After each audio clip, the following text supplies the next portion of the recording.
5, 4, 3, 2, 1. You're live with Neve.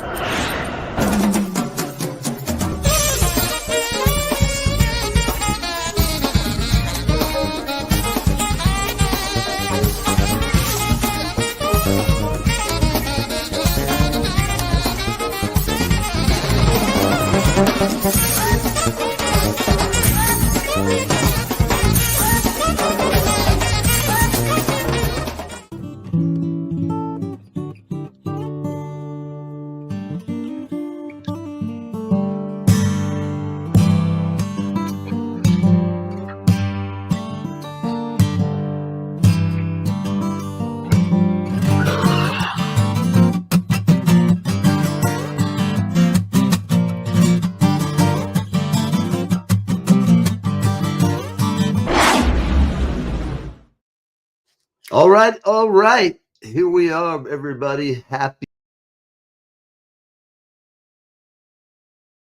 and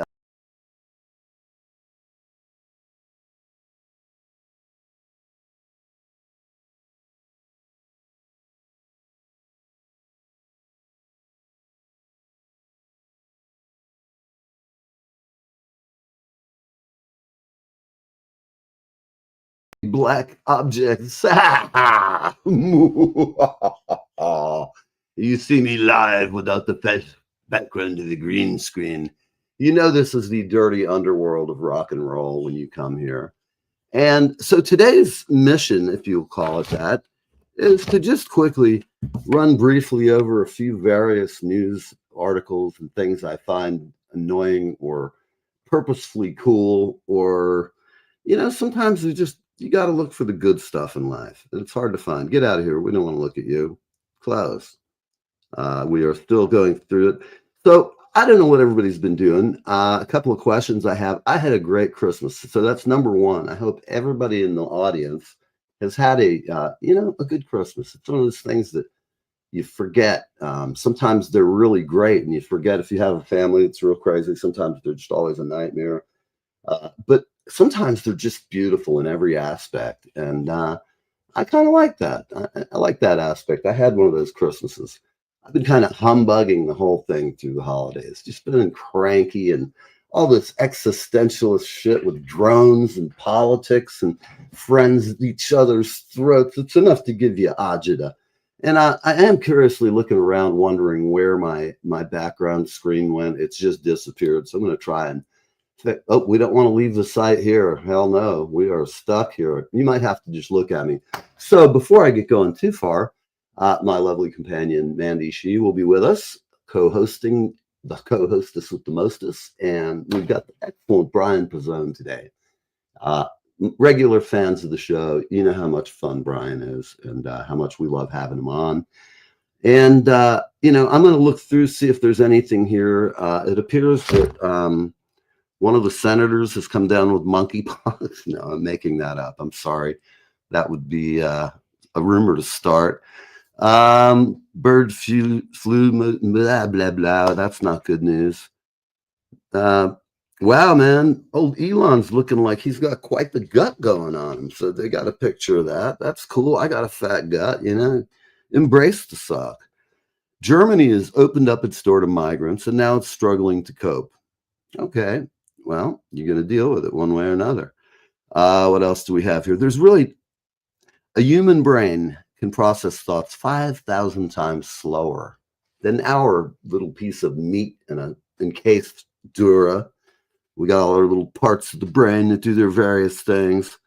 The epic mess of TJ Fridays, I'll say that's a win because I love that place. Like when I was 18 or 20, go in there and I could drink beer in Florida, and I loved all the free munchies they used to have. My uncle's claim to fame was he opened them all around the country. So when I was in Tampa and he was there, he was like the guy who opened the stores and recommended the managers and all that. So as his nephew, I gorged down on many of the snacks they had. So unfortunately, it's sad. It's just a generational thing, I think. I really do. I think people today, a lot of them want takeout. And I don't know, everybody out there talk about this. I think it's my theory that COVID just totally screwed up fine dining everywhere. Not to say that there's not some establishments that have been here forever, but a lot of companies that started on a thumbnail they went away. And I guess, TGI Fridays has been around.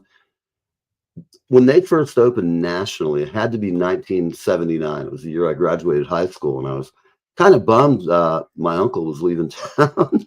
Wouldn't get all that free stuff. Any rate, I'm looking. I'm going to drop it. We'll stay on the news just for a minute more, and then I'm going to bring you on. There's got to be a little bit of New York.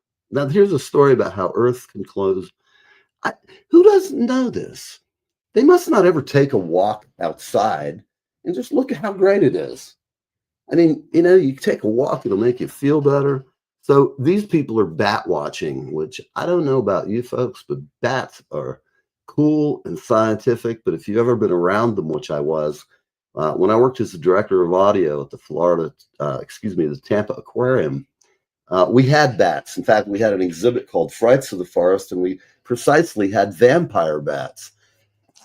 At any rate, they're horrendous to keep because you've got to get blood and you put it in those trays like when you're at a bakery and you're making baked goods, but only it's blood.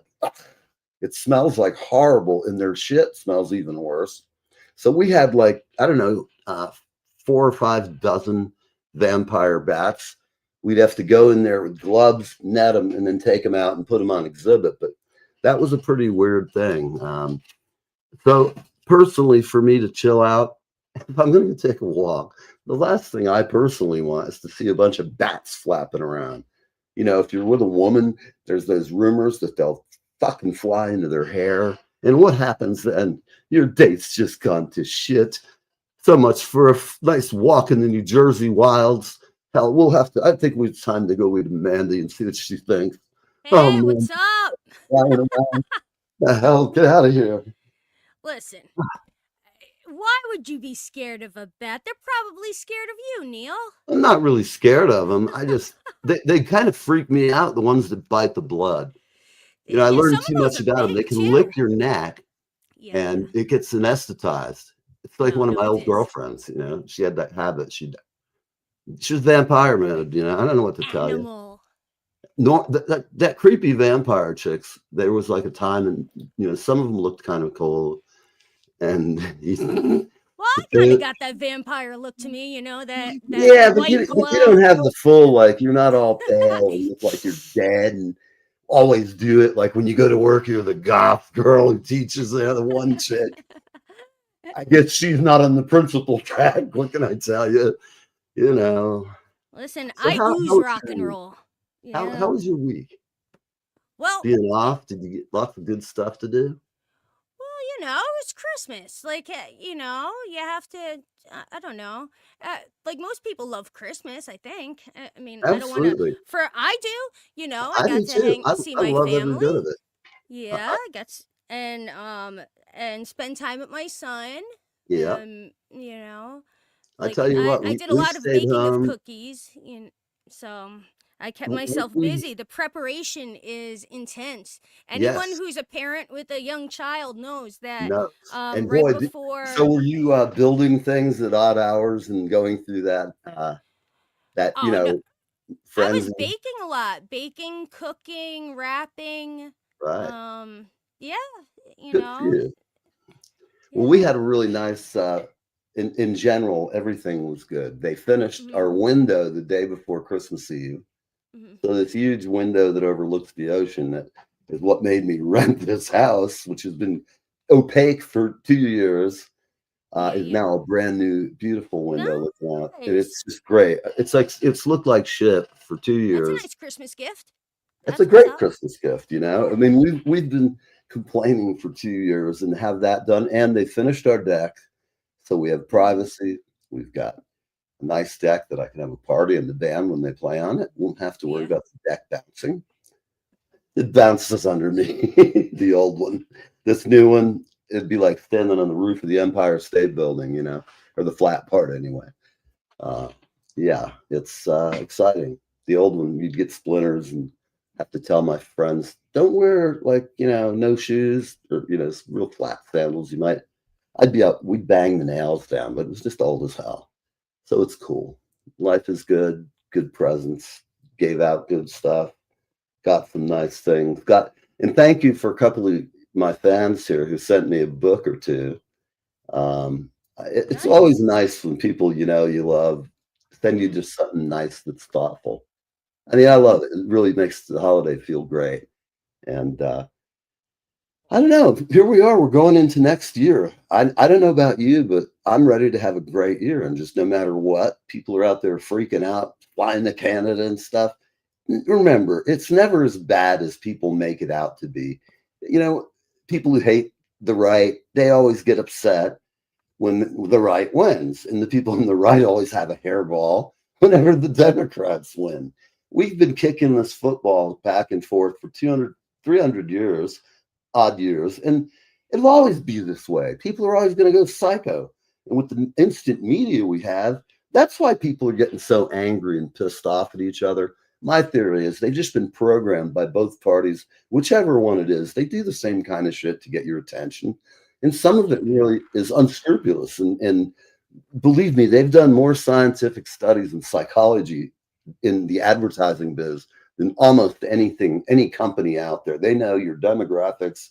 They know how many times some old guy gets hemorrhoids and would buy Depends and a jar of like Tuf because they know what you buy. Your data is sold every day. You go on Amazon, it's sold. So it's like you start getting it. I've been talking hearing aids at my house, which by the way, I'm wearing right now. And I don't think you can see them. They're brown, match my hair. Woohoo! And they work really great. Like I hear you guys impressively. Um, Well, that's excellent. you're really quiet. Do you guys hear any echo at all from me when I'm No, talking? no, it sounds good. It I'm sounds loving it. good. I left my Excellent. regular studio phones upstairs, listening to some new bands this week, and just so people who are watching before we get Brian on and this little opening gambit. Um, the show's going to be 4 o'clock now, guys. Now, I'm not going to say we're not going to bring back or do special early shows on certain occasions, like over the summers or if there's something great happening. But for now, I'm going to try to focus on getting the quality of the show up, making better graphics, having time to put more advertising up front. And as you know, it's all about just making a good workflow so that I can do it easily and quickly. And it's repeatedly every week, meaning it'll go smoother. I'm going to fix, I have new programming things. I'm going to send you an email today and I want you to click on it so that I can have you go into the back so you can trigger sounds when you want, or, if I'm not doing something, you can click it. It would just help while we're doing the show. It's got all these controls and stuff, and you Yeah, might be yeah. able to. And plus, I know you have talent with some art and stuff. It's like, hey, if you feel like doing something's different, throw up a slide or whatever. Just it's there if you want it. If you want to put your ads up for your band, load Yep. them up. Yeah. Your I band ad's a little long, so maybe I can take it and edit it down to Well, yeah, 15 it's yeah, you snip it because down. that's more of a It's all showcase. snippety doodah. Yeah, yeah.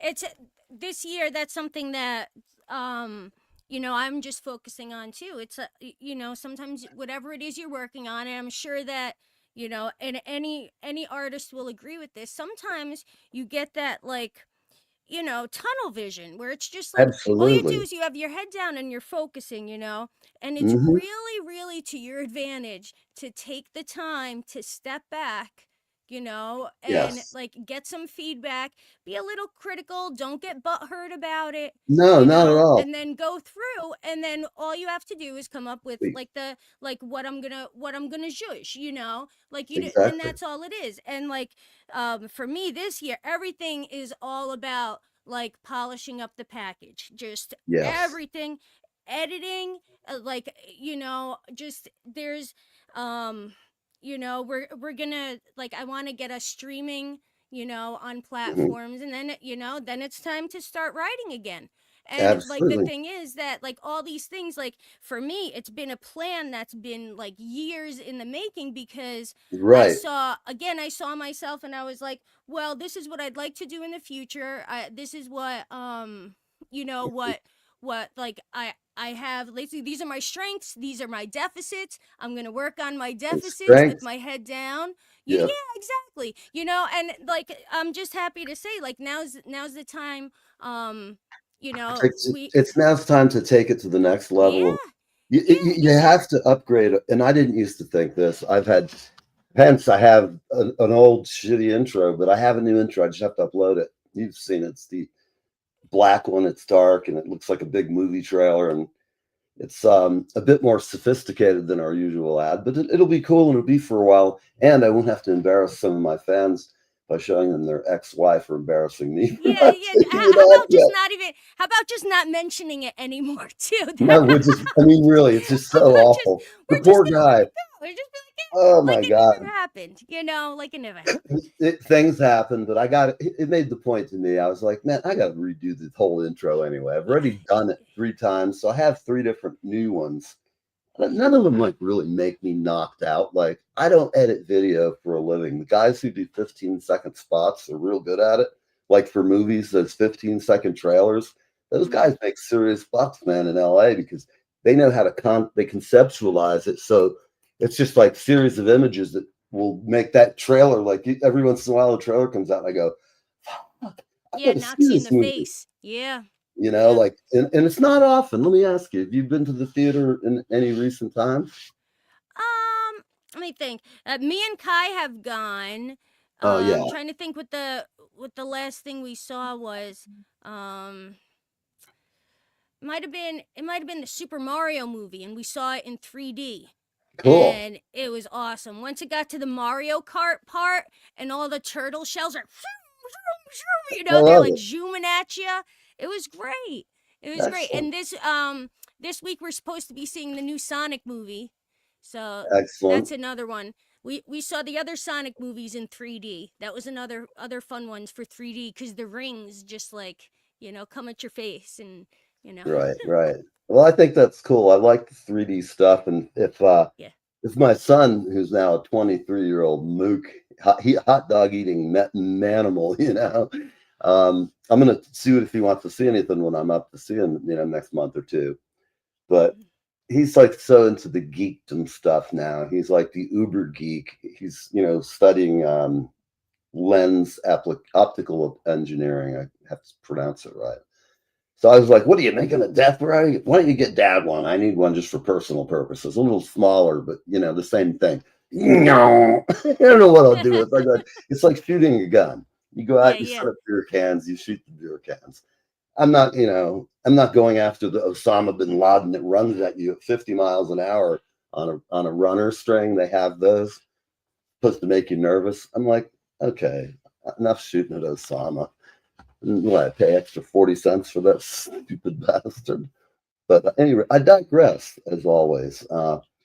We're here. I'm going to run a commercial. We're going to bring our friend on and have some real fun instead of listening to me jabber about all this stupid stuff we've been jabbering about all year. It's the year's end. My resolution is not to make a resolution. How's that for people? I have a few things I want to change in my behavior, but I'm not going to call it a resolution. I'm going to call it a habit change because it's just like anything. We all get habits. I eat emotionally like every time. I'm Italian, and we always eat emotionally. We eat food. And, Manji, you haven't eaten enough, and that's the way I am usually. And I just gain weight because of it because I love to live, and Well, yeah, I just I just realized ate so many cookies. Like me I ate too. a lot of cookies as I was baking. You know, because I have to make sure Yeah, every well, batch Annie comes out bakes okay. tremendous cookies for me, and then we make ice cream sandwiches out of them. And I Oh, eat like the whole nice. thing sometimes at one sitting at 2 in the morning. And then she's like, "But there was 60 cookies. How did you eat them all in 3 days?" Yeah, I'm flinking around, but I'm gonna get over that. I've been eating more fruit, and I figured since I've been bringing the fruit into my diet, it'll be easier because I got something sweet to look forward to.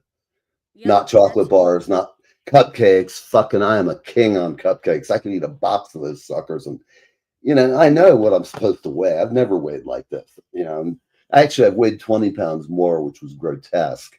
And I'm not doing that. I don't want to be all fat. And it's just, you know, I look at myself and go, God, you're a fat bastard. Do something about it. So I'm hoping to get there before I get to that point because it's harder, man. The bigger you get, I've had friends who lost serious amounts of weight, and the amount of work they went through to do that tells me you better stop eating all the cupcakes. Goddamn, right, Pants? My cat's sitting here listening to every word I'm saying as if Yeah, I'm it's the going most brilliant meow. Run guy the on earth. commercial. Meow. Run the commercial. Meow. Meow. Run the I'm damn running it. commercial. Let's see. Meow. Here's one that we actually got sued for that they paid us to run. So, Carlton, I have to call you this week. There's some changes headed like the Gulf Stream rising, like some gale that's been blowing off this wild bird island shore. And I can't say where, and I don't know when, but some old door's been opened in the restless shade.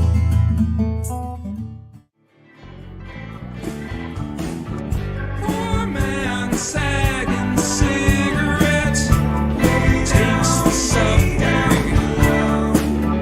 Rich man folding old regret steps on the rundown. Hey guys, my name's Eli Alger, and I'm here on Live with Neve. Like a melting flake of snow this year, I won't be sad to see it go. Hi, I'm Darren F. Flynn, a singer-songwriter from Ireland, and I'm on Live with Neve. I would have said it.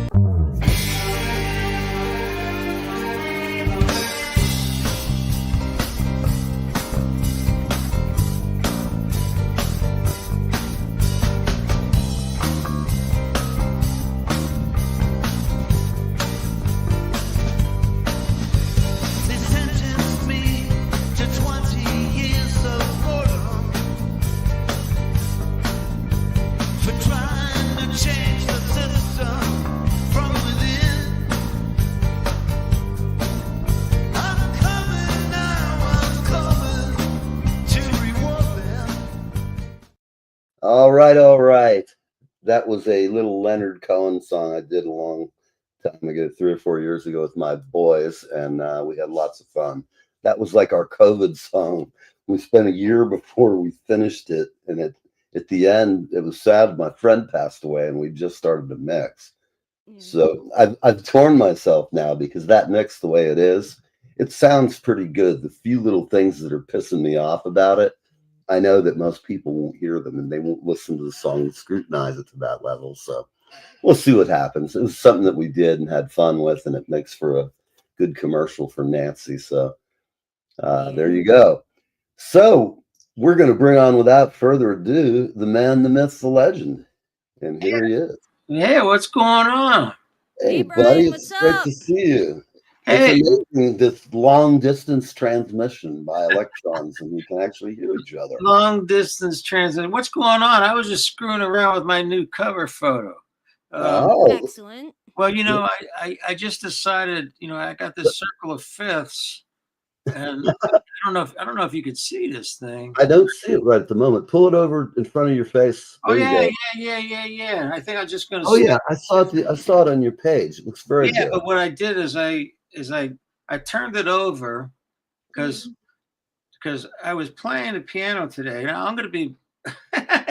you want to talk about tangential? Okay. Let's see. What's this say? See cover photo. Okay. Well, you look at that little thing, and Over in front of your chest. There you go. Push a little further forward. what I was playing this morning, and I went, you know what? I got to spend a lot more time on the underside of that thing. That's what I always say about.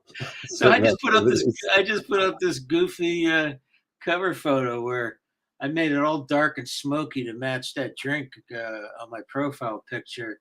And it's all like the key of F sharp and its relative minors, and it's all this murky stuff. I saw that and thought, what a dramatic shift. I thought, look at me stepping it up, man. He's got the game going on. And I imagine in your role, you probably had to wear a tux so many times. You really, Oh man, I had to wear tux in the middle of December for a show, and I Yeah. was going, "Oh, again." Do you have a couple that you can wear, or do you go I and just rent had one? one, and it's like I got a new shirt. Friend got me a new shirt, but Right? basically, whatever coffee spills on it, whatever, nobody sees it from the audience. So I just keep wearing it. So it's Well, mine's like that too. I kind yeah, of, I think I've gained enough pounds. I kind of look packed into it. So I'll yeah. be looking at my gut. I'll be like, oh God, I got to lose some poundage. I don't. Although, Yeah. a tuxedo, I agree with you. Like I haven't probably washed my tux and dry cleaned it in 20 years. It has a certain amount of road funk in it, but doesn't It's smell good. bad. I always wear good cologne, and I only wear it for the 2 hours or 3 hours of a show. So, but the shirts do get skanky. The shirts in particular get kind of My hygiene, yellow and gross. my So, hygiene. Yeah, gotta keep going, brother. what are you into like right at the moment? I know you've got gigs out there that you're doing. What's next on your horizon?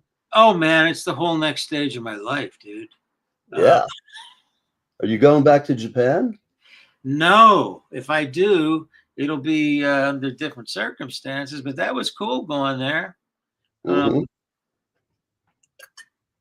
and it was nice being on the other side of the island because Yeah. the front side of it that faces us with Tokyo and all those cities. Right. And all the Ginza and all that good stuff. Yeah, they're just littered with Tourists. Japanese-esque stuff. But then when you go to the other side in Toyama, that Mhm. faces China, and this beautiful city, man, it was quiet. There was nothing on the roads. I mean, I was walking around and I don't know. I think people looked at me like I was some kind of Frankenstein or something, and they would move. Well, yeah, they're not used to seeing us a lot, especially in a lot of those towns. Like my Well, daughter sure, went yeah. to Korea. Kai's dad is from a city like that, very Yeah. small in China, and that's a thing. It's like you very well may be the first white person they've seen. They've You know, seen. But it's and huge. It was this a is big really port yeah. town. It's a big port Right. town, one of the oldest. And when you walk, they have all these gardens and everything around the city. And the thing that was interesting is the public, the people during work, they're all Right. the same in the morning and afternoon. Everybody was real good about getting into their little cars and all lining up to get on the train to go to work and to come back. Right. You Yeah. didn't see anybody fighting in line, did you? Yeah, I was part of this arts festival that was all about new music and improvisation. So, Oh man, you're the man for that. but Jeez. but it was actually really cool. I'll tell you what, it was what was eye opening, and what was I'll bet. nice. Of course, what everybody says is like, because I'm always hooked onto the Facebook or the media, is Right. checking out the United Yeah. States and the rest of the world from someplace like that and going, oh yeah, that's right. Can you remember the smell of the vegetation and the trees? Because I that's the thing when I leave somewhere, I can always remember it smells different on a beautiful Well, sunny day. I might remember it, but as soon as I got home, I just remember spending a lot of time in the Kita or whatever the airport, and I started Mhm. shivering. I had to go to be taken to an ambulance to a hospital, and I got some strange Asian bug because it Mm-mm. wasn't on their pellet. It wasn't COVID, and I just shivered in bed for a week. My goodness. That sounds like my visit to Tokyo or wherever. You're like, oh, I spent it in bed for a week. That sucks. Yeah, my visit to Tokyo. Yeah, that could be dangerous. So So, what are you doing? What are you doing in the next month now that the holidays are over? I imagine you were swamped, weren't you? But People you know wanted- what? I've been more swamped over the holidays. Actually, I like this one because, I'm kind of a, you know, I don't know if we've ever done a show this time of year, but basically, I'm heavily into the winter solstice. I mean, I don't get out Absolutely. there. I don't get out there and get naked and do all this shit and do Oh man, ritual. you're just letting me down. I thought you I were don't do. I like just me. I just wish it would get darker longer because there was a time. There Mhm. was a time on the earth when groups of people did not know that the sun was going to get lighter. I mean, then they figured it out. Then they went, "Oh, now we can You make think it." about that first eclipse some cave guy Yeah, saw, yeah. and the sun in the daytime just was gone. I just think people need a good new dose of like, what the hell? Wait, it's not getting lighter like it said it was.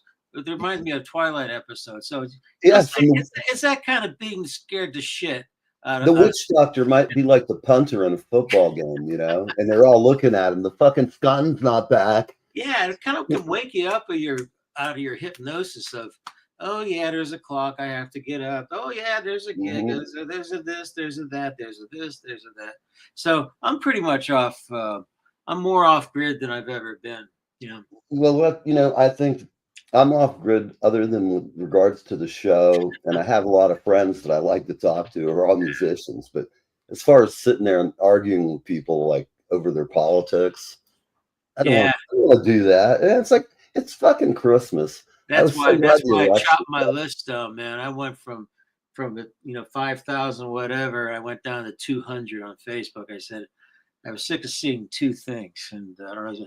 First of all, Yeah, you know what? I always look and the people who've been watching my show for 5 years yeah, and just like never come back now, which is fine. People move on. But I'm not going to keep them on either. I don't need to have 5,000 people who don't watch the show. I need 3,000 who fucking watch it all the time. And that's what it's about, having a good audience, an audience that you can bring into a bar and pack the club or the arena or whatever you're trying to do. absolutely, man. I That's why. mean, I would change a whole lot if we were doing this like a concert. It would be great fun because we'd have the band and we'd have a bunch of hot shit musicians just coming through, have the house band. And my show, I believe, will be more entertaining than a lot of the shows that are on today. I would be able to put a broader audience. It's for boomers through millennials, a pretty cool group of people for the most part. Yeah, like keeping it And real. they have enough money to pay for a couple of beers at the club. I don't want an audience of people who don't go out. It's like, what can I say? Or they're a good audience if they haven't been out and they come see you. It might inspire them to go out and live a little bit. Hear some live music. I mean, as a musician, when I was a kid and they took me to Rockefeller Center and I heard a full 110-piece orchestra the first time, it was wild and crazy. I mean, I was getting goosebumps from music, couldn't figure it out. Now it still happens all the time because I know it's just a sensation. Mhm. It feels great though. I mean, when I see a band, just like it's a melody thing, and sometimes it can really get in your heart and your brain and in your core, your core. Like it's like when you're playing. Sometimes it's just sometimes I'm not even thinking because I'm in that place that is just where you should be when you're Yeah. totally focused and the band's playing good. You have a band that's played things and you can kind of screw around with the arrangements. Like I can tease the bass player, give him a couple of it's just something for him to think about next time he goes around. It's there, dum, dum, dum. But that feeling to me is exceptional, and it's sad when you don't. I can't even imagine people who tell me I don't ever get a shiver from music. Man, they must not be listening to the right shit. All I can say. But my point was, when I was a little guy, like Kai's age, that's about when I went. And I think small children, when exposed to big bands and orchestras, they don't have to dig it for the rest of their life and go out and buy a bunch of records. But eventually, they're going to hear that in their life. They might change by 15 and be learning every Tchaikovsky piece they can find or whatever music they're into. I hope it's that way because that's the way it was for our generation, getting that musical bug. When did you start? For people who haven't seen our show before or haven't seen you on, what made you pick up the piano? Oh man, I was like pumping iron at 2 years old. And I picked up that damn no. Okay, I was I was born. We were talking about this. I was born in that little corridor, Western PA, Eastern Ohio, Okay. Youngstown, right there in that tree. Yeah. Yeah. You know, it was an alternative place for my whole background is the Italian immigrants. It was an alternative place that once they landed on the boat in Yeah. Ellis Island, they said, "Hey, we don't have to stay in New York or go to Jersey. There's this place over there, like 500 miles away, that has a bunch of strip mines and coal mines and sand stuff. Right.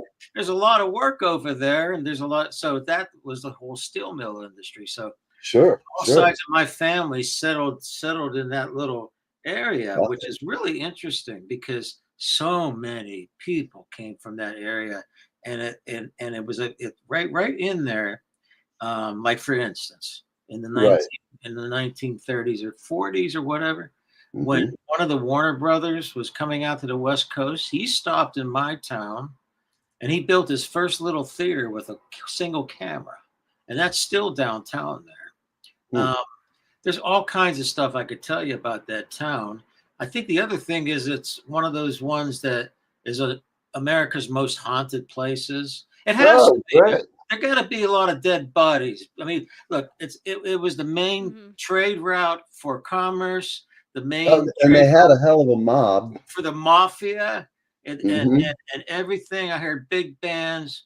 I mean, I heard all this. I grew up in this area with all of us were musicians and athletes, and we were the Right. sons and the sons and daughters of immigrants. That if we Hmm. had a talent, our parents were saying, "Develop this and get the hell out of here." I know. I know the mindset. You know, I totally get the mindset. My mom and dad, Joe I was Namath lucky. grew up 10 miles south of me. Henry Mancini grew up 20 miles south of me. I can keep going on and on. And I Right. can tell you about the spies that were from my hometown, the doctors that invented life-saving protocol. I mean, but I just say it produces incredible Wow. musicians, athletes, spies, and criminals. I mean, because I think it's just driven by that passion, really. It's and Oh yeah. Well, you know, yeah, you almost have to have gangsters to have bars in a lot of places in the country, and I can oh name yeah, cities and people. And if people are out there who tell me the mafia doesn't exist, sure, it doesn't exist. It's never existed. What are yeah, you thinking about? It's just the great police have gotten rid of all that. There's yeah, no corruption in New York or Newark or Los Angeles and Watts or anywhere. We're just it's peachy, man. yeah. So It's just peachy because I feel peachy. It's the holiday. I got a couple of good friends here, and you know, yeah, it's life. yeah. Well, anyways, I grew up on the south side of that town. Now it's unusual for somebody on the south side of that town to go on and do stuff because that's the poor side. All right. So Right. what happened is my mom got sick after she had me. She was about 18. She got sick with MS, multiple sclerosis, Okay. after I was born, and she was supposed to die, but she didn't. She stayed alive. We moved in with her parents, and Hmm. my great grandma had a piano down the alley that my uncle David. He was about 5. I was about 3. We went Hmm. down there one time. I went, "Whoa, there's this piano." So I'd cry. He'd walk me down there every day, and I just started playing the piano. And my great grandma taught him how to make meatballs. And so I always tell Oh that yeah. story before a concert. I was like, that's how I it saw really you. I started. saw your box, your gift box, Yeah. and I immediately knew we were paisan because I saw the sausage and shit in there, and I was like, it's like my family when they And send you me can see goodies. the oil bleeding out in the box, you know. Right, you know, there's like some antipasto in there with a lid on it that got a little askew, and I don't care. I'm like, what do we got in here? Cookies. My mom makes these things, Russian eyeballs. So, Um, I, geez, so yeah. when you were little and you got access to that piano, let me ask you, did you get up on it and just hear it?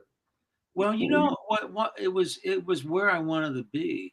It was that mhm. simple. It's because when I started to play it, and I still look at these hands like baby hands. I was fascinated with the mid to upper range. I never banged on it, and I Mhm. started just playing really gently, little notes, black notes, white notes. Started getting started linking up. Oh yeah, this note's further than this. This note's closer. Oh, you put these together like this, they sound like Good. harmony. You put these together, they sound spooky. You put so Right. No, all the moods humanity has. I mean, I yeah, think music's pretty much raw emotion. It has great power, whether it's in the mosh pit with 100 kids running around slamming and throwing the singer back on stage, yeah. or if you go to any club on any given night, man, it could be You the know, greatest gig in the world. I I mean, I was so believe that. curious and traumatized and everything that if I had grown up in the gamer, you know, age, I would have been Right. stuck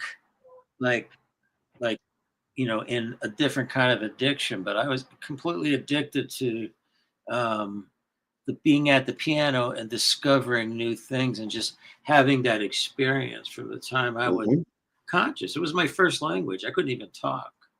I, I So I think it is. You yeah, you are very I like the fact that when you do your show, you go through the range of emotions and sometimes explain why and how and what you're thinking when you do it, which is oh yeah, cool. yeah, A lot of people can't express it as well as you do. yeah, And I'm not saying this to kiss your butt. I've just noticed I watch everybody, so yeah. and I say something to you, I mean it from the heart. You have a great show, and I like the fact that it might just be a half hour, or it might be an hour or longer. Sometimes it's just it. Well, so the answer to your question, that kind of thing I've done my whole life. But what I laced around it early on, like when I was a kid, was just doing everything and taking and then when I went to college, heavy classical study, and then the band, my friends would pick me up with my Rhodes and we'd go out and play in the clubs. And then, I made sure I won the big classical concerto awards to Right. get this together. But then at the same time, I always had the wild, free improvisation band stuff going. And so that Yeah. followed me all the way up through the Hollywood years. And then I quit teaching at the college where I got this head of piano job when I was 24. I was coming out of nowhere and I go, who's this, who's this crazy? Yeah. So I quit that because of the inside politics and other bunch of junk and ostentatiousness I was running into. Yeah. And, Politics ruins everything. and I've made a lot of enemies in LA. I mean, not real enemies, but just have said a lot of things on social media back in the 2010s, Mhm. 2012 that were the truth, but it kind of stunned a lot of people and they didn't know what to do. So, they Remember what Winston Churchill said about that? Good, you have enemies. You stood for something. Never forget that. I got enemies too. They can all I, go. I stood for the Stuff. truth, man. What's this? Goddamn. Hey, let's have a conversation. Drop that goddamn. I don't know who he is. He can go bite me. You I don't don't like the show, buddy? There's other shows. know. What's he gonna link for if he doesn't like the show? Well, you get a lot of those. Remember, if you want to come on the show and talk about it, we'll be glad to bring you on. I like hecklers, but time is flying as it always does. Do you want to Yeah. play a little music? Yeah, let's hear something. What do you say? Oh, what do you want to hear, man? I'll play anything. Oh, I don't know. I've asked you to play all kinds of weird shit in the past. I think Oh, there's a it was you piano. I put up. What do you? I love the Pink Panther. It's an old, simple, not a simple song, but drop it in How about yours. if I mix up the Pink Panther with the pink, gentle, what I call the Jerry Mentalman? Okay, you can just.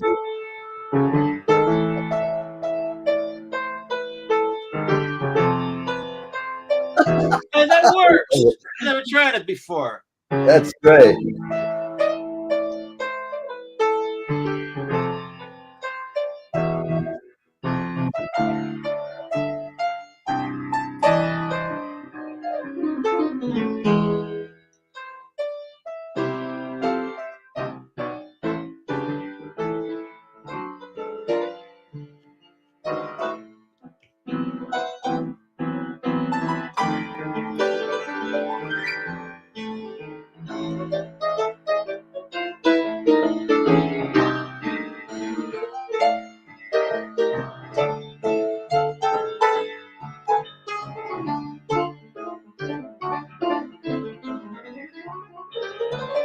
Bye-bye.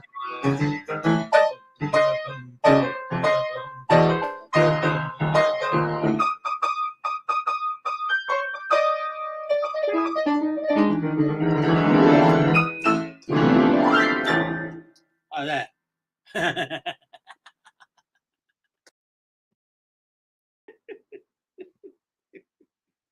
Nice mashup. Little mashup. I never tried that one before, but it just, So, the line goes down.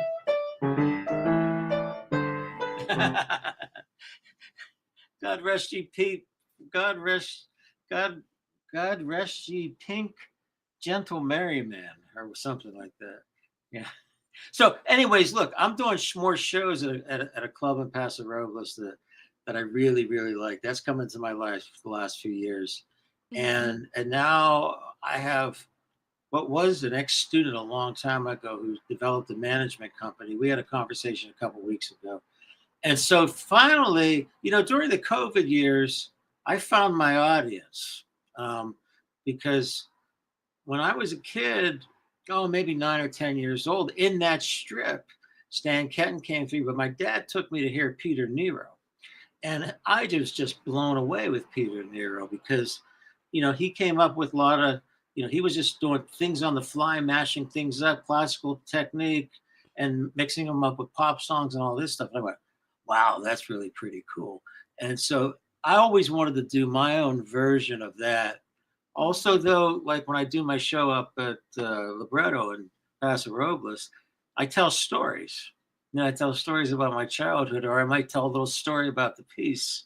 And somehow I have this stupid knack for humor if I'm on camera, if I'm on stage, because most of the time I'm depressed. And so, and I watch myself, I go, where the hell is this humor coming from, man? So basically the future is for me in terms of art and all of that is to do more of that kind of thing. And like where I teach, it's a better school for me to teach from because it's called Los Angeles College of Music. And I'm the guy that translates improvisation to classical or classical to improvisation or whatever. They needed someone to sort of do it all. And but really, I don't want to say this. Let me ask you Music all something. my Just life. made me It's not everything because this is the center. If I feel like I'm just doing something where I have my head up my musical ass, then I don't feel right. Right. Because I have to somehow, for me, everything is involved. Take, like you were saying earlier, take on sociology, everything.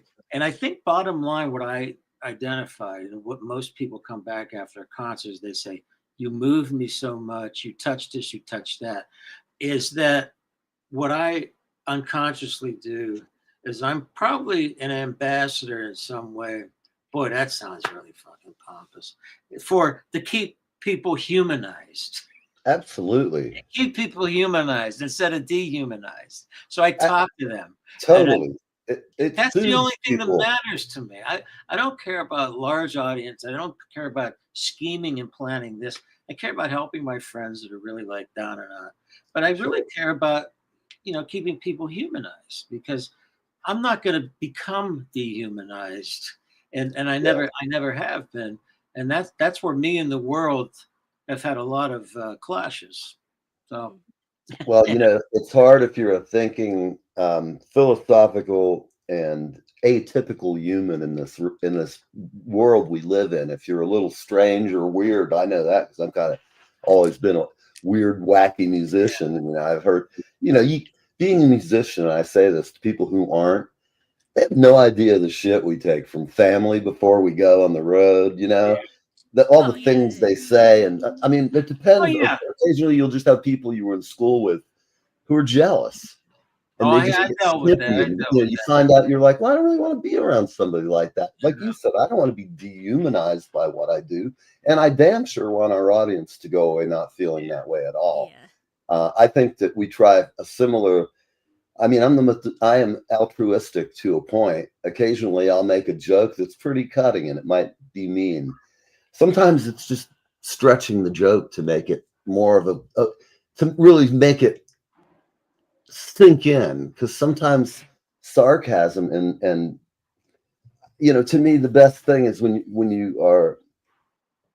Oh, I just lost track of the word I want to say. Irony, sarcasm, double Sarcasm is entendre. what I was trying to say, and satire. No, that I'm Satire. good at sarcasm, but being good at satire is harder than being good at sarcasm. Sarcasm dehumanizes and really bums people out. Oh, yeah. Good satire makes their brain click. And believe me, I spend a lot of time reading and trying to learn how to do it better so that when we're on the show, I'll come up with something more clever than I might, because it's like training in anything, My first shows, I didn't know what the hell I was doing. It's been the equivalent of going and telling you, I'm going to go take over your gig tonight for you, man. I got it covered. You're going out with your girlfriend. And it would just be a mass disaster. I could play Purple Rain and sing it and a few other tunes. The Phil Collins tune, and walk away with Memphis without a trace. Anyway, it's a schmaltzy, people slow dance to it. It's a big love song. It's nice. That's why I want to learn to play against the odds. Yeah. Well, I'm against the odds. Tell me this, since we're going to go out soon. Okay.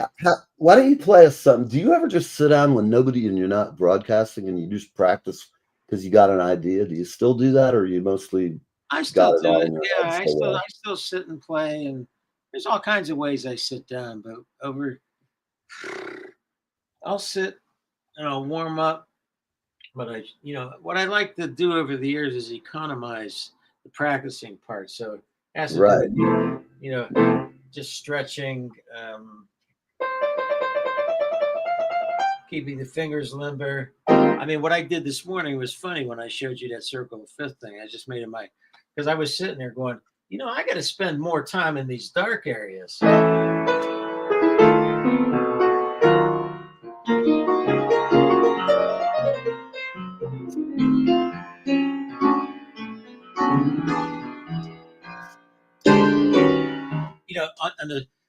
I call it the. It's like Donald Fagen fucking chords, he throws in the middle of some love song incredibly obscene vocals. Pink Floyd wrote a lot of stuff down there too. B minor.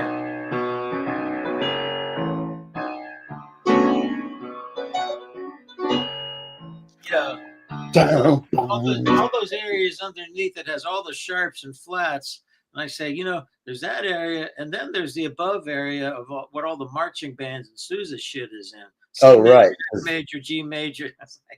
But Stevie Wonder wrote a lot of stuff because he was blind, where he was just feeling the keys. I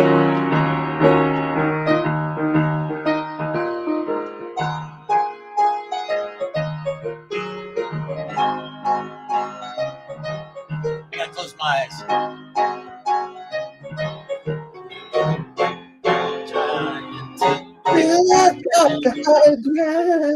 Yeah. Great record. But you could feel the topography of the keyboard. It's like, oh, definitely.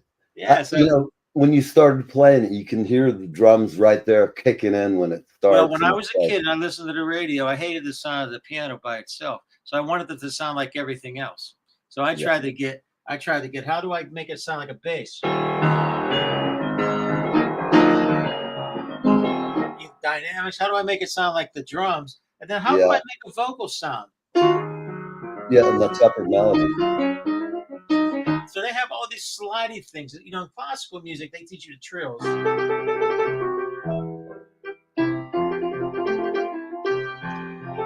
And they're called ornaments. And then in the jazz music, they have these things where they say, well, play the blue note. Now, I stretched that into, how do I make the damn thing just sound like it's singing? So it's like,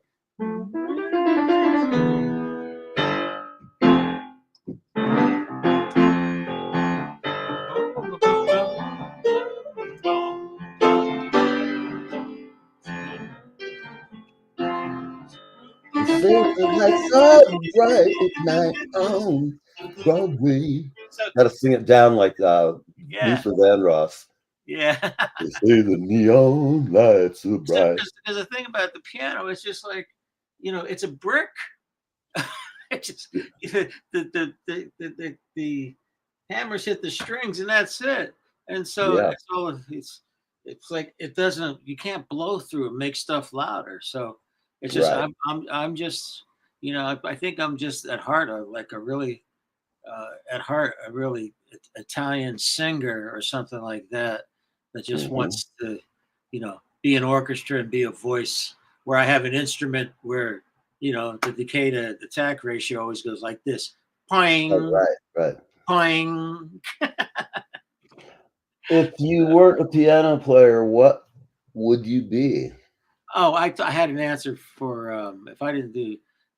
I had an answer for this. I was one time at a kind of a proper. It's back in 2016. Proper show where they don't curse. Yeah, I was with a bunch of flutists, and we were at a seminar, and a who's who of the world were there, and there was students there, and they asked all of us this question. They said, "Well, if you weren't in music, what would you be?" And I was listening to my colleagues go down the line. They go, "Yeah, I'd be a nurse. I'd be a this. I'd be a that. I'd be a that. I'd be in public service." It came to me, and I gave one of my typical answers. I said, "I would be a criminal and a much better gambler." Yeah, because I would be a better white collar criminal. I mean, I have a first cousin who's great. He's an incredible doctor, but my nature, if it weren't for music, doing music when you're a kid or doing something like this is creative. I would have nightmares as a 3 and 4-year-old of actually growing up and being part of the Stamp-A-Mod system, Right. Yeah. Right. And so I said, Yeah. I don't want to go through life that way. I like it. I want to go Well, around. if you're a criminal, what kind of criminal? I'm thinking the big heist type, because my feeling about being a criminal is if you're gonna do it, Yeah. do it big. You don't screw around Well, with yeah, going out. whatever you do, you should do well. And it's like you got to do something that's really like awesome, like get the largest chunk of gold. I'd probably be a criminal of like sort of like alternative justice. I think I probably would have been an assassin of some kind that got the you'd job be like done. a juiced up vigilante of some Yeah, sort. yeah. Yeah, It's the old kind of Robin Hood thing, steal from the So Oh, have yeah. I can relate ethic to about that. it. I said, police, you can't get the shit done. So here's the way we really get it done to solve the problem. I think I'd be more that way. Yeah. Yeah. No, I don't know what I'd do because I don't want to be a criminal because I fear jail too much. Well, I wouldn't want to go to jail. So that's that's the one thing that keeps me from doing all kinds of crazy shit. But I did hang out with criminals. I mean, there was Me cats too. that I would walk down the street with, and then my dad would say, "Hey, later, did you hear about that guy who was a friend of yours? Yeah, he killed all these people, and now he's on death row." I mean, I heard these stories my whole life. Right. So that's how I grew up. I really haven't changed much. I just stopped caring as much. And Warren Zevon's father was a real gangster. Warren who? Warren Zevon. Oh yeah.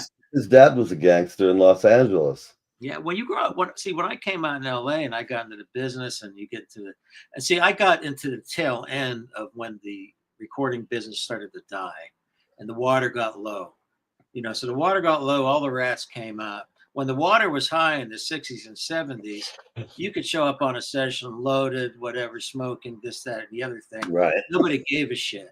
But then when the water got lower and you're still dealing with a business that has a lot of money involved with it, anything that can be used against you will be used against you so that you're not hired. Especially the one thing that'll be used against you is if you're really good and you sound better than everybody else.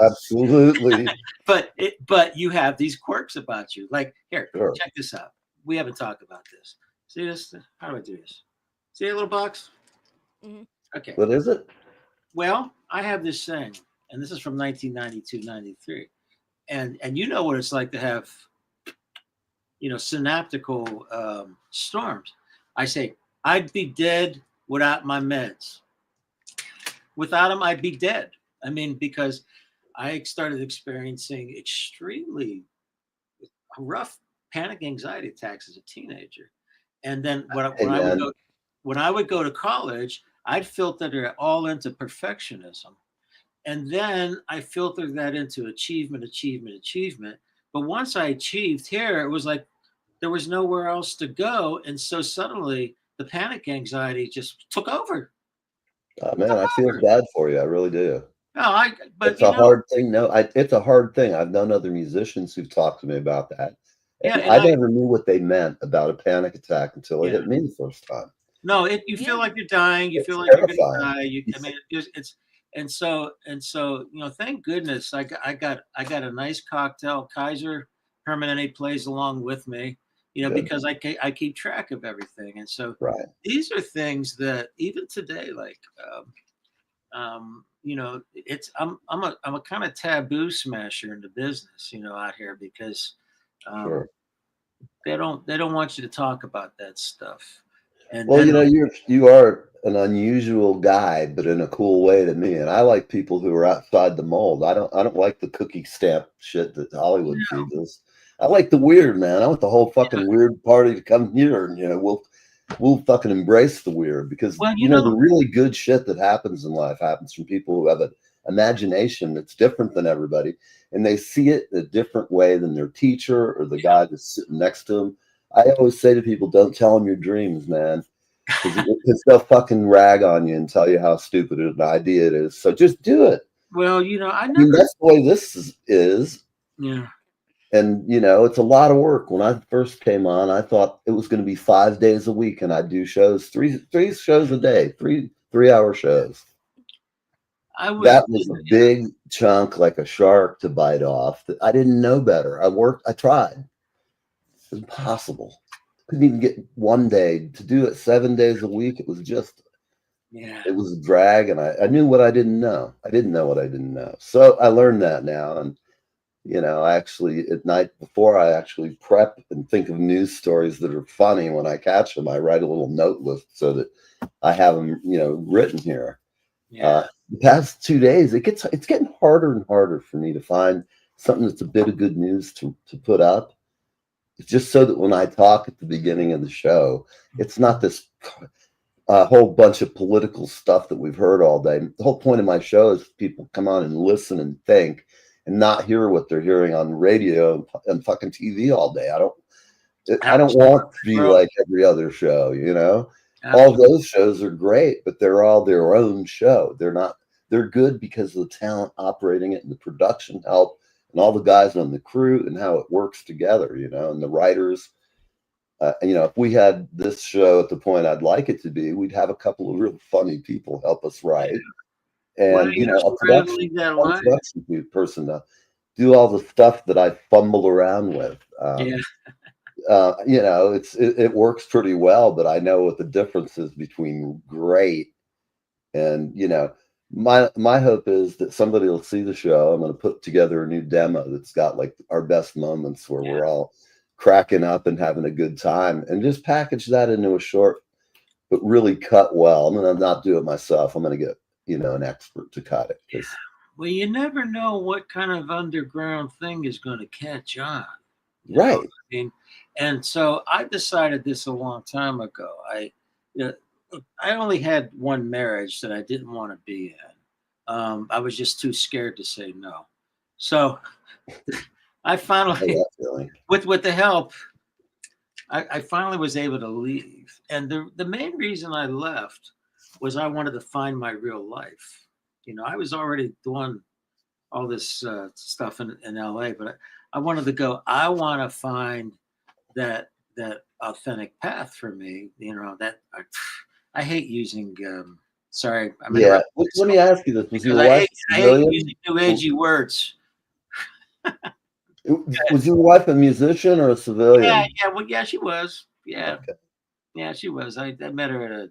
That can be helpful, but I know that some people who try it can't do it. But in my case, it makes a lot of sense if you find the right person.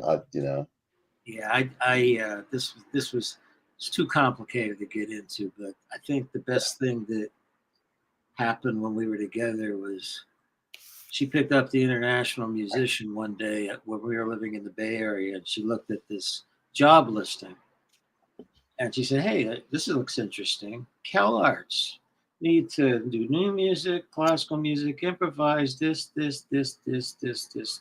when it came to the end, it was just a period. There was no master's minimum required. Any job in the 1990s or 80s, you had to have MM minimum or DMA minimum. But when I was at Eastman from 1980 to 84, I had done some pretty big music festivals as a teenager. And I said, well, it'll be a slam dunk to go to Stony Brook and study with Gil Kalish because he knows me. I'll be around the New York area. I'll get a full scholarship, whatever. Literally, this is how I live my life. I start filling out this application form. I'm 22 or 21. Yeah, maybe 21 because I hadn't turned 22 yet. And then I checked the full-time student box. I stopped in my tracks. I checked the full-time student box. I went, screw this. I grabbed the paper, whoosh, boom, right in the garbage. I'm not being a full-time student anywhere. And then I go, oh, now what are you going to do? Well, I remembered a good friend talked about this really cool place to hang out. That's basically like a colonnade, but it's in Banff, Alberta, Canada. And it's the Banff Center, and they had a winter term program. And so that's what I did that's what I did for basically my graduate work. I had a hut. I could play on the piano all day. All these incredible artists came through from classical. I met Richie Byrack, who had a huge influence on me because he was the first guy in jazz. I said, Richie, you're the first guy that's actually playing atonal stuff that I don't feel like is full of shit. So how in control of you or what you're doing? And then that inspired me to take apart all these musical materials and combine them together so that, when I was doing atonal stuff, it didn't sound like I was just avoiding major chords or minor chords, So Nice. I wanted to reconstruct it legitimately. So when I do something like this,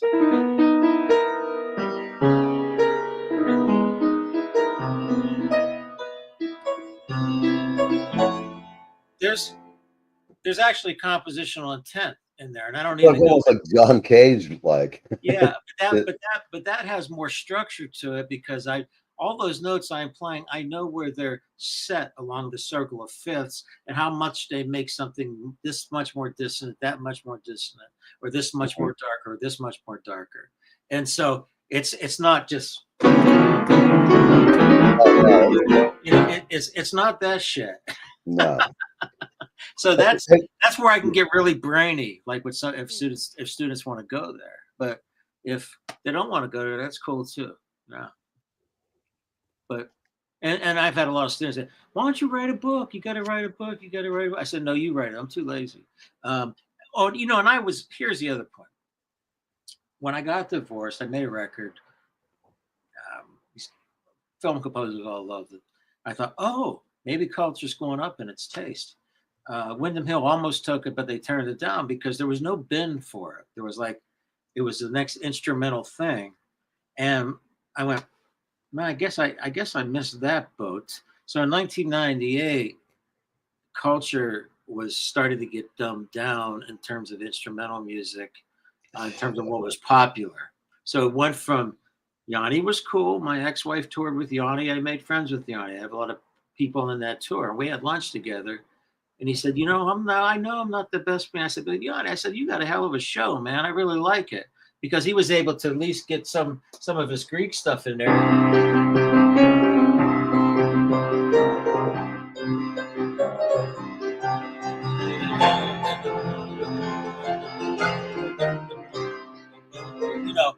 And that intrigued people. Well, yeah. And what followed Yanni was just degraded in terms of instrumental playing. Because I could name names. I mean, I don't know. I don't care if they hear me say this. It went from John Tesh to Jim Brickman and just went what the hell do I do with this one black key? I don't even know what a chord's called. And then I got pissed off. I said, oh God, I didn't realize it would get this stupid. And so I just stayed in my own world, and I just did a bunch of gigs in the studio and just all kinds of freelance work in LA and on one hand, and then fucked around on the other hand, going out, never settled down again. Women, Vegas is only a half hour away, pre 9/11, $50 flight.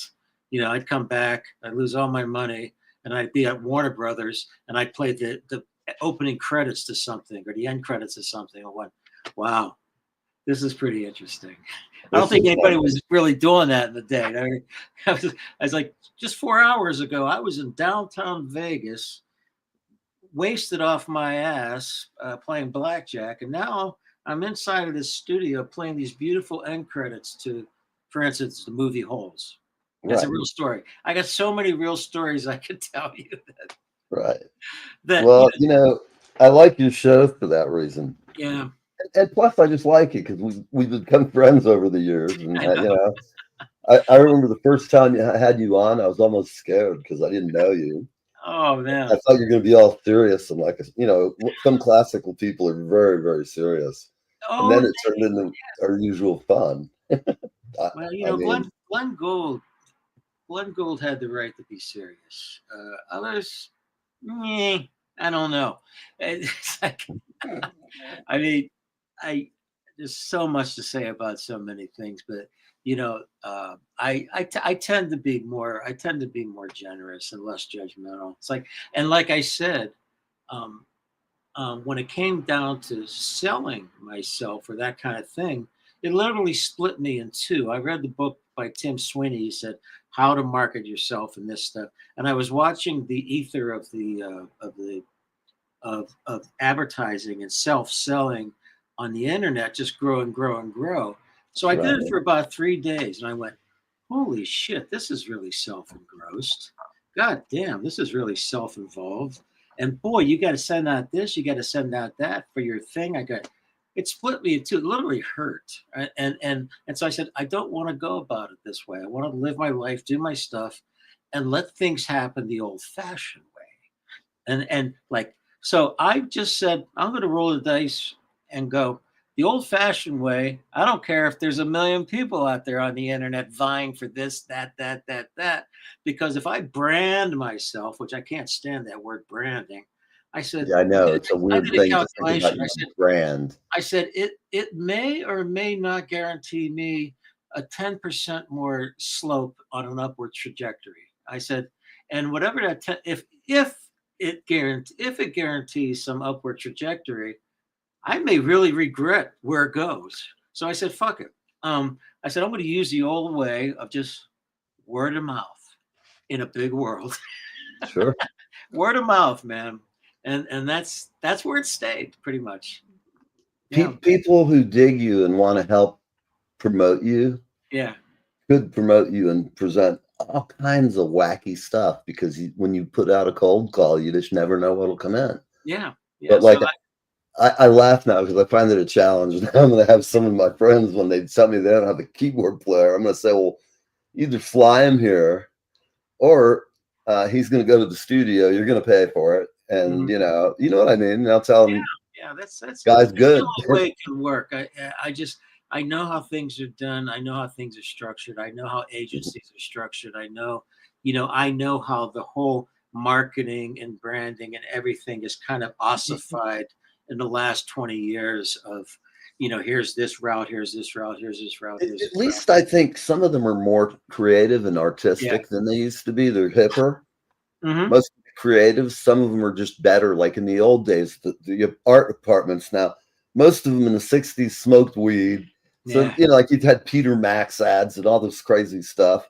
And now it's kind of like that in the sense that with computers, there's a lot of young people who have really great young ideas that I noticed who are in that field. And when I say they're more hip, they're not like the guys in Madison Avenue on Mad Men or whatever that show is. They're already banging chicks in the office. No, they're not at all. Come on. They can take that. There's that element of it. I know this is a salesperson. All that other shit, if I told my boss I'd have 2 women in my office and had a couple of drinks and left off to the races. Unless I was making $2, $3, $4 million a month, man, they don't want to talk to you. You're only as good as your last sale in anything you fucking do. And whether you're a musician, a writer, or a whore, or whatever you do in life to make your buck, it's all about selling it. Because if you can't get sold, but most people aren't sales oriented, and I know because being one and have trained many of them, I hate salespeople more than the average guy because I've known a shitload of real assholes who became salespeople, and sometimes they get successful, but they're people you don't want to hang with. It's like I don't want to hang out with half of these jerk offs I work with. Yeah, I have a couple of good friends. I'll name unnamed that are really that I'm legitimate friends with that aren't on social media at all. Right. But have written some badass, well-known movie scores because they haven't wanted to be that kind of person either. Mm-hmm. So I'm lucky to have those personal relationships, and there are only a few of them out there. I think you're right too, because I believe everything for what I'm doing is about personal relationships, the whole bit. On my goal for this year is to have all new entertainment except for 1 week a month where we have like a montage or where we actually cut up interviews with people that we've done just for that show. Christmas, I'd brainstorm and have a list of things I just want to be better and different. That's what it comes down to. For me, that's the whole counterbalance to what people are freaking out over. And I said, sometimes I'll get philosophical. I'll go, these spheres of life that are, the billionaire spheres, the power structures, the whatever's going to go on. Well, that's kind of tends to be what happens with a race of people that develop from, RNA and the moon ties slashing around to create DNA. And you get this whatever species on a planet. 9,999 times out of 10,000 over the years, it's going to go this way. It goes in this direction when there's more infestation of this kind of creature. So fuck it. I mean, that's going to happen. So what is the quality and sincerity of my own personal relationships, no matter where they are on whatever perceived tear of life? I'm not transactional that way. Right. Yeah. Right. Yeah. Yeah. Well, it's hard to be an original thinker and always has been. Think about it. Like Copernicus, they fucking stabbed him and killed him. Oh, poor Copernicus. They just, some Turks came in or whatever, if I remember the story. I always use that bottle, man. He was sitting there my understanding was he was so engrossed in what he did, he just turned around and told him to fuck off and he went back to the job. They steered him and the world lost a great mind. Like, these guys were still thinking in terms of a flat world, and he's in there charting the planet going around the sun. He put a lot of people out of work for they stopped creating those Ptolemaic spheres. All those fortune tellers out of here. It'd be like a Mel Brooks thing. The same thing with what's his name? From the Netherlands, and it was he was a great pantheistic philosopher. They kicked him out of town too. It'll come to me. Christopher Hitchens? No, not Hitchens. He was earlier. It was okay. Sounds like an older name. I don't like this when this happens and I forget something. Pantheism, Netherlands.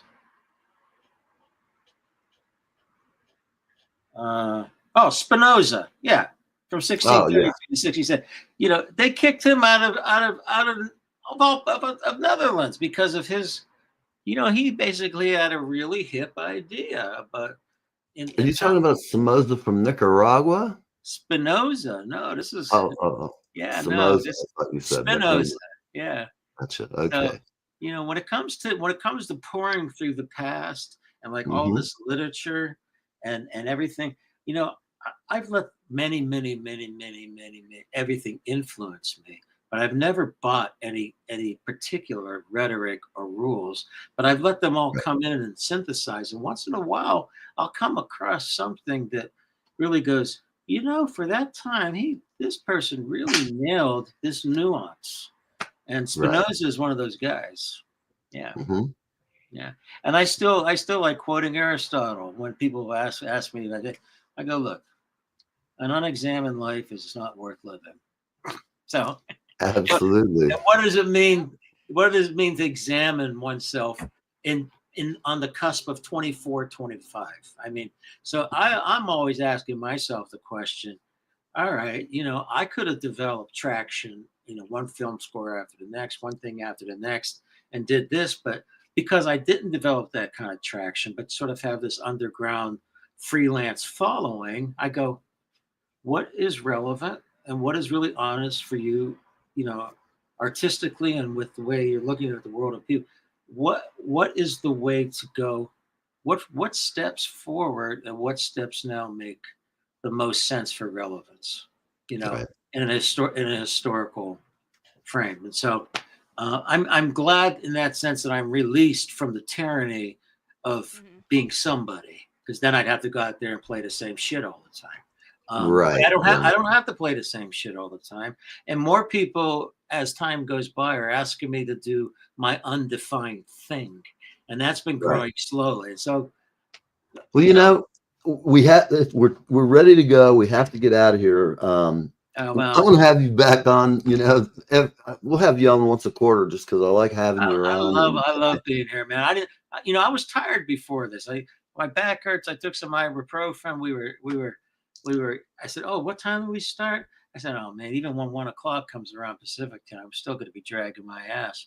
But as soon as we start going, and you know, you have me play a little bit, as soon as we start talking, and I start lighting up.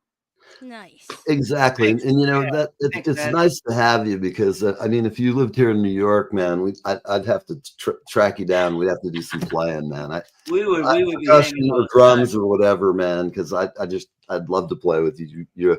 I like your improvisation. When you do jazz improvisation, sometimes I put it in my headphones and I just groove along with it, because it's training for improvisation. It's not like I play every note right, but I have to chase you around.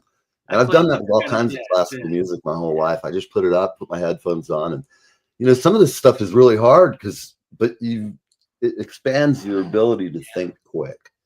And being an old guy, I like my neural nets. They need to be rebuilt, which they can. I'm reading a book by philosophy. It's taken me a year to get through the book because it's so slow reading if I want to take it in. And the things it's amazing, like things that happen to us can be passed genetically to our kids. That's like bad things, traumatic things. So it can.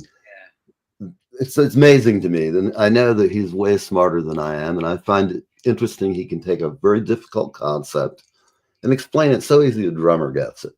Wow.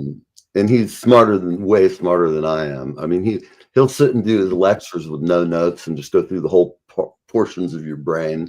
And after reading his book, I started watching his YouTube channel because it's so interesting. And I know I'll never be a brain surgeon, so the world is safe. So everybody out there, thank you. We've had Brian Pizzone, Neve, and Mandy. Happy Friday. You guys have a great weekend. And for everybody watching, check out Brian Pizzone. And it's not B-R-I, okay? It's BRYANPEZZONE. So check him out. Just follow him, because he's always comes up, and he's great even a day later if you miss him live. But live's the best way. It's like this. Our show is live, and here is the new band that we'll be we'll be having as our band next time we do a live gig.